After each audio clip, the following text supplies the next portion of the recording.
I think he paid $425 for it. That's crazy. So that was the player's discount back then. I'm trying to think of what $425 was in 1951, what that would come to now.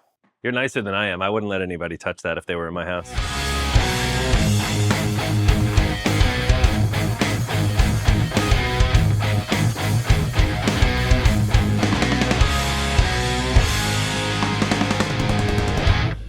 Just sometimes it must be like mind-blowing to go back on your mental and think, I wish I had, appreciated it more almost. Like, because it goes by so fast. Yeah. Like if I would tell a kid hints of my experience, just make sure that you are in the moment and you don't let it, you really enjoy it. Yeah. Because it's fleeting and it goes faster than you think. Well, then we have things that are tangible that will allow you to remember things. Tell us about this Tele. This is a guitar that I bought specifically to put in my locker room in Yankee Stadium. Got it. And I had it there and I would take it on the road. So I have this guitar and there's one time, I can't remember what year it was. Paul O'Neill or David Wells, I think it brought Bruce Springsteen into the clubhouse, kind of walk around, meet the guys, and it's the boss, it's like the other boss. We have the boss. Yeah, and I got two bosses, upstairs, man. And then we have the boss visiting us. Right. And I was like, oh man, this is amazing. What should I do? What should I do? I said, well, you know what? I'm not going to make him sign a baseball or a bat. And I was like, this is it. I got something. So I took the guitar. Yeah. So I said, I have this, silver Sharpie. And I said, Mr. Springsteen, would you be kind enough to sign this for me? I mean, you're a great fan.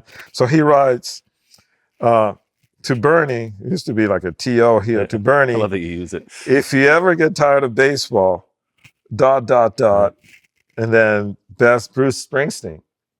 And I just kept it in the clubhouse and, there was, kept playing it. It was like, but then about 20 years later, I am at the Safe at Home Foundation dinner with Joe Torre was hosting it. And he happens to be the performer for the night. Oh, okay. So he calls me on stage and we're playing Glory Days. Did you have any idea he was going to call you up? I had a little bit of a hint that he was going to do it. And I was just like, okay, let me listen to this before I play it. Yeah. But the point is that I was there on stage with him playing Glory Days 20 years after he signed this guitar in my locker room. That's pretty cool, man. Yeah. He knew. Somehow he knew. I did not know, but he knew. That's why he's the boss. Yeah, that's right. That's awesome. And I love that you use it. Like if someone else got a guitar signed by Bruce Springsteen, they'd be like, they would leave it on the wall. You're like, no, I'm still going to play it. Yeah. I'm thinking about just kind of there, creating it with a little bit of, kind of a protector. Clear coat or something. Yeah. Oh, look at Greg with the next one. Yes. This is more of a recent purchase, even though it looks a little bit more beat up. This is an actual 57 Strat that I was able to purchase from Paulie Smith. Okay. He had an extensive collection of vintage guitars, and he felt like he wanted to get rid of some. Oh, okay. And I was just happened to be at the right place at the right time with a checkbook. Yes. Well, he was very smart. He said, "Well, just take it, take it and play it." And just give it to me. At some other point, it's like, this is not coming back. He knew that. So he knew, totally knew. Wow. Yeah. And we had a refred job on it. And I was able to play 2 national anthems, one in Yankee Stadium and I think the other one, I don't know where the other one was, but it's been out. I've been playing it and it's just an amazing guitar. Once you make a connection with this instrument, talking about 57, the stories, what could it tell? If it could talk, what could it tell? 57. I'm trying to do the math. That's like 400 years. That's a long time.